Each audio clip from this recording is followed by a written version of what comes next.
TV cops used to wear brown suits, push paper, and chase perps in boxy sedans. Then Miami Vice crashed the party with neon, Ferraris, and even a pet alligator. Here are 15 weird facts you probably never knew about the show. 15. Born from just 2 words, MTV Cops. The wildest part? One of the most stylish TV shows of all time started with a 2-word memo. Brandon Tartikoff, NBC's president back in the 80s, scribbled MTV Cops on a piece of paper. That's it. No pitch deck, no outline, just 2 words. And instead of throwing it in the trash, producers said, "All right, let's actually try it." They blended crime drama with the rapid cuts, big music, and flash of MTV, which at that point was exploding in popularity. Imagine trying to explain to execs in 1983 that you want a cop show that feels like a Duran music video. It should have been laughed out of the room. Instead, it became the entire blueprint for Miami Vice. Those 2 words rewired TV aesthetics. Bold colors, heavy soundtracks, and cops who looked like they were moonlighting as Armani models. Not bad for a napkin note, right? The network almost forgot the memo even existed until producers literally waved it in front of them again. If you're into weird behind-the-scenes TV secrets like this, hit that like button so YouTube knows to show you more. And don't forget to subscribe. I've got plenty more wild stories coming. Let's get back to the next weird fact. 14. Shot like a movie, not a TV show. Most TV in the 80s, flat lighting, cardboard sets, and actors who rarely left the soundstage. Miami Vice broke that rule immediately. Michael Mann insisted every episode should feel like a film. That meant real locations, the gritty corners of Miami itself, instead of fake studio backdrops.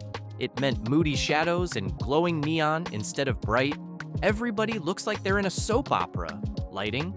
And it meant the camera actually moved. Dolly shots, long tracking sequences, aerial views of speedboats cutting through Biscayne Bay. Sometimes entire minutes passed with no dialogue, just Phil Collins or Glenn Frey blasting while Crockett brooded in silhouette. Audiences had never seen TV staged like this. It looked expensive because it was expensive. Directors were borrowing film techniques that networks thought were insane for primetime. Suddenly, every other cop drama looked like it was shot in grandma's basement. Some early test audiences complained because they thought they'd accidentally tuned into a movie, not a TV show. 13. Real dealers as extras. This is where the show's obsession with authenticity crossed into flat-out dangerous. Miami Vice didn't just hire background actors to play dealers and gangsters. Sometimes they used real ones. Actual ex-cons and, yes, actual drug dealers ended up in scenes as nightclub patrons, street pushers, and bodyguards. Michael Mann wanted grit, and apparently he thought the best way to get it was by, well, inviting the real thing to set. Obviously, security had to be insane. Armed guards and real cops hung around during filming because the production team literally didn't know if someone in the background might try something. And some did. A few of those extras were arrested shortly after appearing on the show, sometimes for unrelated charges, sometimes not so unrelated. It gave the scenes this undeniable realism, sweaty, chaotic, unpredictable. Extras sometimes recognized each other from actual rival crews, which made the set tenser than the scenes themselves. Imagine being Don Johnson, standing there in a pastel suit, while 2 background actors were actually sizing each other up from opposite corners. 12. Crockett's pet alligator was real. You can't make this up.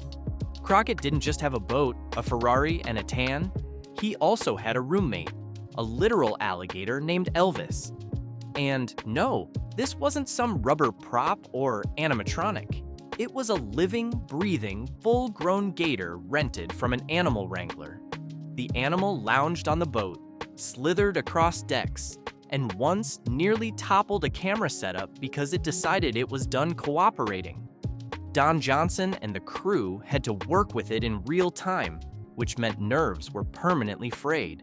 Trained or not, it was still a 400-pound reptile with jaws strong enough to snap through a leg of beef. The idea was to show how offbeat and unpredictable Crockett was. Like, sure, he's a cop, but he lives with an alligator named after a rock star.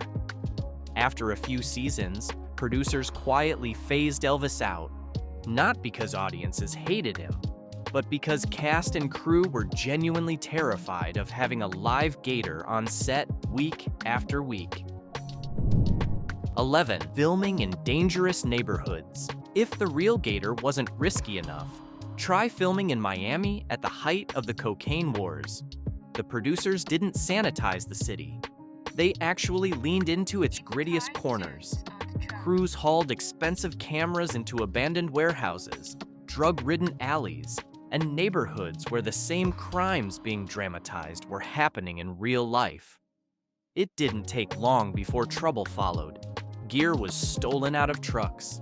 Crew members were mugged at gunpoint. There's even a story of a security guard firing a warning shot one night when armed locals started creeping toward the set. To keep filming possible, NBC had to pay off-duty police and private security to patrol shoots like it was a small military operation. One scene about a cartel bust was being filmed while, a few blocks away, actual DEA agents were conducting a real bust at the same time. So while the actors were faking gunfights under neon lights, federal agents were taking down the real thing. Only Miami Vice could pull off that kind of blurred line between fiction and reality. 10. Don Johnson nearly missed the role. Hard to picture Miami Vice without Don Johnson, right? The stubble, the smirk, the rolled-up sleeves, it's all burned into pop culture. But NBC originally wanted anyone but him. Johnson had a reputation as the guy from failed pilots. He'd been the face of so many one-and-done shows that casting him felt like a curse. The producers went after bigger names. Jeff Bridges, Nick Nolte, even Mel Gibson. All said no. Johnson auditioned, nailed it, and was still passed over. Only when every other option fell through did Michael Mann drag his name back onto the table. NBC reluctantly agreed, basically like, fine, let's give him one shot. And that one shot turned into the role that made him a global star. Johnson almost quit acting entirely just months before he got the call. If he had walked away, Crockett might have been someone completely different, and Miami Vice would have lost the man who defined its entire swagger. 9. Jan Hammer composed the theme in just 2 hours. Think about how iconic that synth-heavy theme is. It's not just TV music, it's the sound of the 1980s. But here's the kicker. Jan Hammer wrote it in 2 hours. 2. He was given some early footage and told to see what happens. He sat down, layered those eerie synth lines, hit the drum machine, and boom, history. NBC execs heard it and were floored. The track went on to hit #1 on the Billboard Hot 100, one of the only TV themes to ever do that, and Hammer bagged 2 Grammys for it.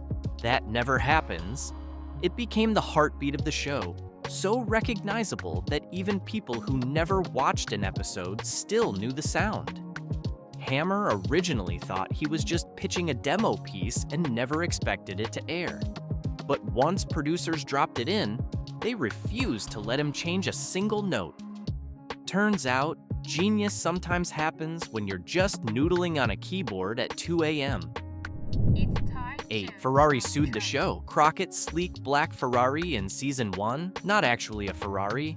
It was a Corvette dressed up to look like a Daytona Spider, built by a specialty shop. To the casual viewer, it looked perfect. To Ferrari, it was a crime. The company caught wind, filed a lawsuit, and threatened to shut production down.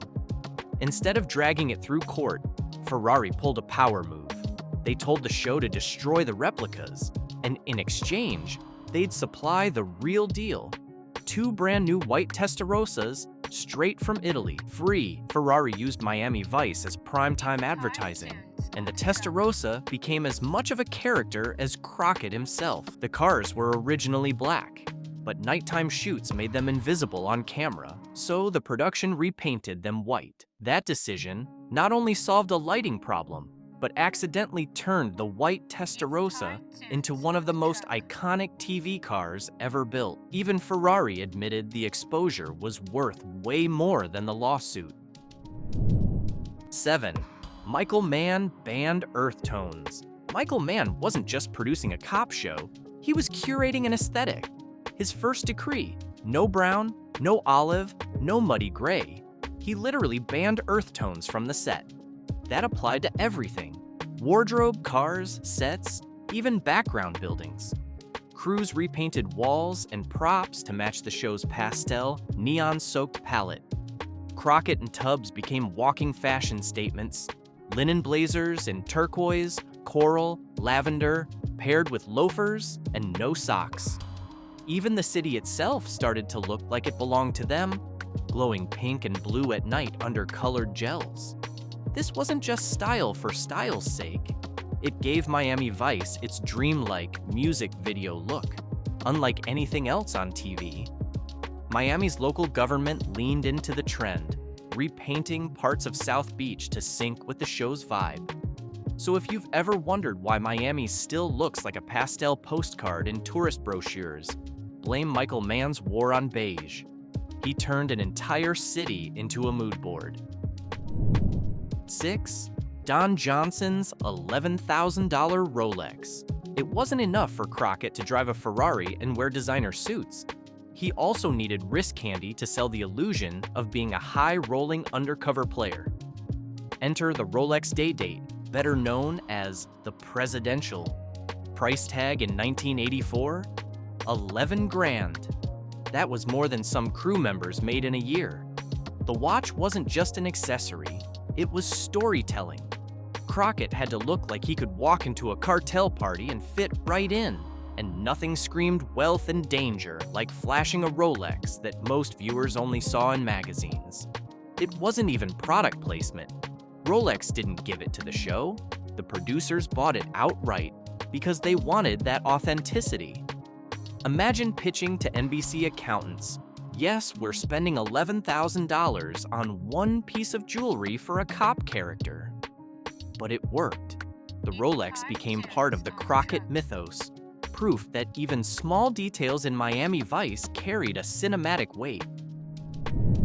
5. The show featured future stars. Miami Vice was basically Hollywood's secret training camp.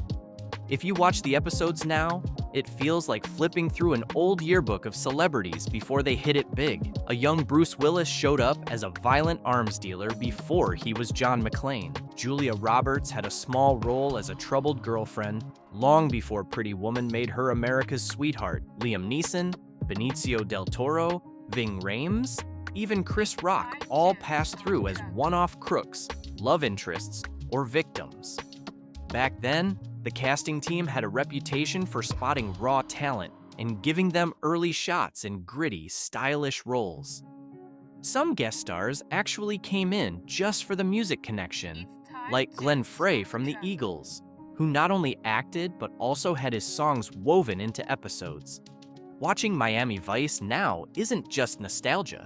It's like watching the first auditions for half of 90s Hollywood. The show didn't just define a genre, it helped launch careers that defined decades. 4. Don Johnson released a pop album. At the peak of Miami Vice fever, Don Johnson didn't just settle for being TV's coolest cop. He walked into a recording studio. His debut album, Heartbeat, dropped in 1986, and, shockingly, it didn't flop. The title track hit number 5 on Billboard, sold over 500,000 copies, and even went gold. Imagine tuning into the radio and hearing Crockett crooning about heartbreak right after Whitney Houston. Johnson leaned into his newfound idol status, roping in big names like Stevie Ray Vaughan, Willie Nelson, and Ronnie Wood to play on the record. For a hot second, people were buying pastel blazers and Don Johnson albums. Johnson doubled down with a second record, Let It Roll, in 1989. But by then, the cultural wave had shifted, and the album faded without much noise. Still, for a few years, Johnson was both TV's biggest star and an actual charting pop musician. Crockett didn't just own Miami, he owned the airwaves too. Third behind-the-scenes feud. On-screen, Crockett and Tubbs looked like they'd die for each other. Off-screen, they could barely stand each other at times. Don Johnson and Philip Michael Thomas were very different people.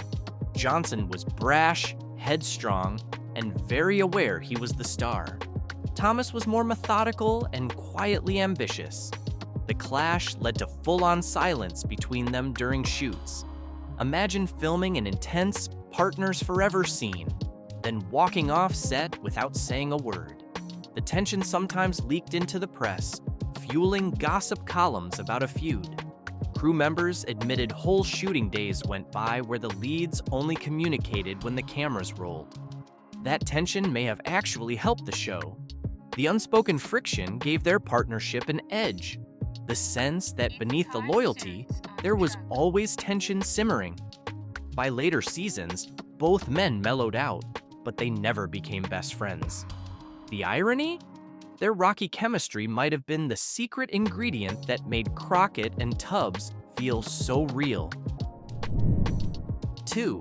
A video game in 1986. Before TV tie-in games were standard, Miami Vice took a swing. In 1986, Ocean Software released a Miami Vice video game for home computers. The pitch was great. Drive Crockett's flashy car around Miami, stop drug deals, and bust bad guys. The execution? Not so great. Clunky controls, blocky graphics, and gameplay that felt like punishment. Reviews were brutal. Critics called it boring, confusing, and a waste of the show's cool factor. Fans who expected neon-drenched action instead got something that looked like stick figures with mullets. Despite being terrible, the game actually sold decently at first, purely off the show's popularity. Everyone wanted to step into Crockett's loafers, even in pixel form. Looking back, it's almost charming in its failure, a reminder that not every franchise leap works. Still, it proves how massive Miami Vice was at its peak. Even a bad video game couldn't dull the hype. Crockett and Tubbs were everywhere, even on floppy disks. 1. The abrupt cancellation. Here's the strangest twist of all. Miami Vice didn't end with a bang. After 5 seasons, NBC pulled the plug in 1989. Ratings had slid, the neon glow felt less fresh, and the network decided the expense wasn't worth it anymore. But instead of giving fans a big finale, a send-off, or even a last ride special, the show ended on a 2-part episode called Free Fall. It was kind of a goodbye, but not officially. Viewers just tuned in 1 week and suddenly realized that was it. No farewell tour, no grand closure. For a show that redefined television style, the ending felt almost careless. Years later, fans kept writing to NBC asking for a proper ending, but it never came. The abrupt cancellation froze Crockett and Tubbs in TV limbo. Legends without a final bow. Maybe that's why Miami Vice still feels unfinished, like a neon dream cut short right before the sun came up. Thanks for sticking around. If you want more neon-drenched TV history and forgotten gems, subscribe and turn on notifications. You won't want to miss what's next.